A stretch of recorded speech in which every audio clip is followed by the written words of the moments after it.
پہلے یہ جاننا چاہتا ہوں، آپ فارن ریلیشنز کمیٹی کے چیئرمین بھی رہے ہیں اور ویسے بھی آپ کو ایک صاحب بصیرت سیاستدان سمجھا جاتا ہے،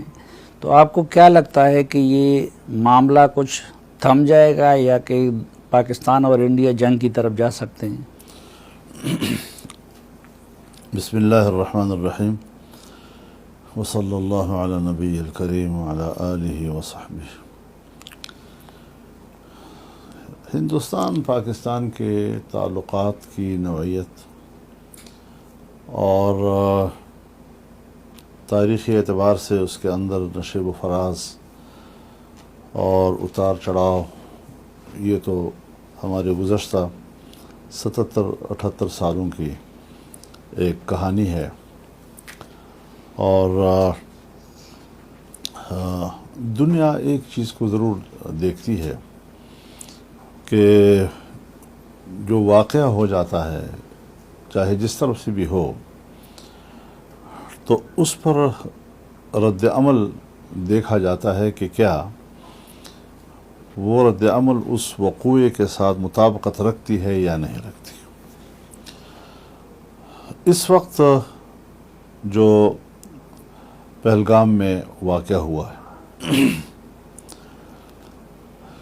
اس حوالے سے جو انڈین گورنمنٹ ہے یا نریندر مودی ہیں، انہوں نے جو رد عمل اس انداز کے ساتھ دیا،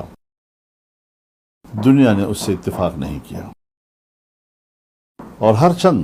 کہ غیر مسلح لوگوں کے اوپر، سیاحوں کے اوپر حملہ کرنا، کوئی دنیا کا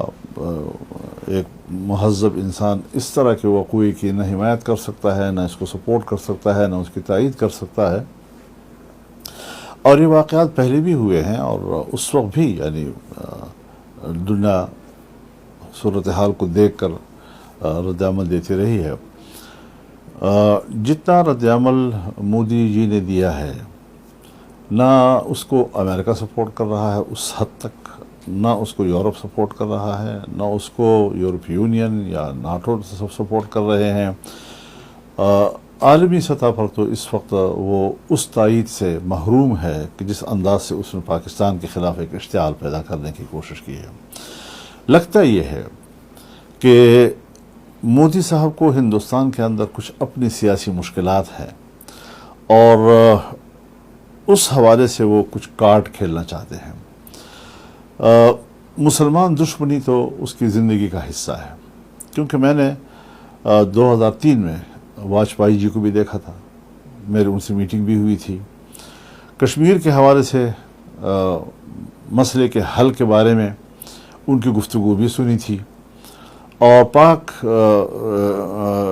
ہند تعلقات کے حوالے سے ان کا جو معتدل ایک انداز تھا، وہ سارا میں نے براہ راست اس کا مشاہدہ کیا تھا۔ آج 180 ڈگری پر بی جے پی جا رہی ہے، اس کے بالکل مد مقابل جی۔ تو اس حوالے سے چونکہ انہوں نے ہندوتوا کارڈ استعمال کیا پچھلے الیکشن میں بھی، اور دوسرے الیکشن میں بھی انہوں نے یہی رویہ اختیار کیا، لیکن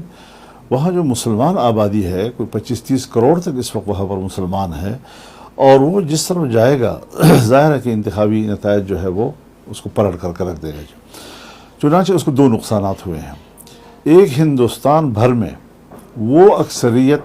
جو اس کو پچھلی حکومت میں حاصل تھی وہ حاصل نہ ہو سکی، اور کچھ اتحادیوں کے سہارے اس حکومت بنانے میں کامیاب ہوئے ہیں۔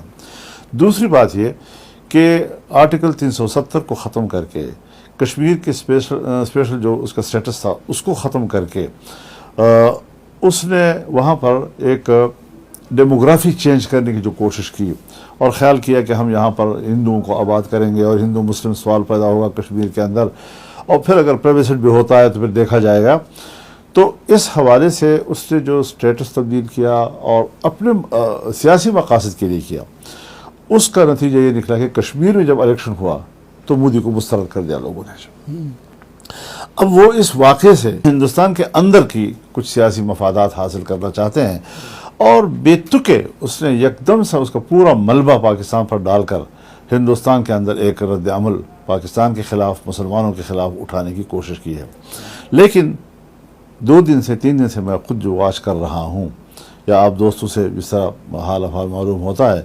میرے خیال میں وہ فیل ہو گیا ہے اور اس کو کامیابی نہیں ملی ہے. اور پاکستان نے جو رد عمل دیا ہے ان کے اقدامات کے مقابلے، ان کے جارحانہ اقدامات کے مقابلے میں، اس نے بھی پاکستانی قوم کو حوصلہ دیا ہے، اپنے سپاہی کو حوصلہ دیا ہے. آپ سمجھتے ہیں کہ پاکستان کا رد عمل ٹھیک رہا؟ ٹھیک تھا، اس لیے کہ ہم جنگ تو نہیں چاہتے، لیکن اس کا یہ معنی بھی تو نہیں ہے کہ ہم بالکل جو ہے سر جھکا کے ان کے ساتھ بات کریں گے. ہم ایک ملک ہیں، ہمارے ایک فوج ہے، اور دفاع وطن کے لیے صرف فوج ہی نہیں، پاکستان کا ہر شہری تیار ہے.